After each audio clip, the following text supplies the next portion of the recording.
എന്നും എപ്പോഴും ഉണ്ടായിരിക്കും.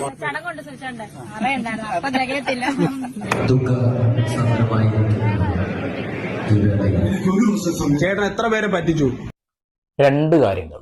ഒന്നാമത്തെ കാര്യം, അത് രേണുസുധിയുടെ ഭർത്താവ് മരിച്ച് 2ാം ചരമവാർഷികമാണ്. ഈ ചരമവാർഷികങ്ങളിലൊക്കെ എല്ലാ മതവിശ്വാസ പ്രകാരവും നമുക്ക് ഓരോ ചടങ്ങുകളും കാര്യങ്ങളും പ്രാർത്ഥനയും കാര്യങ്ങളൊക്കെ ഉണ്ടാവും.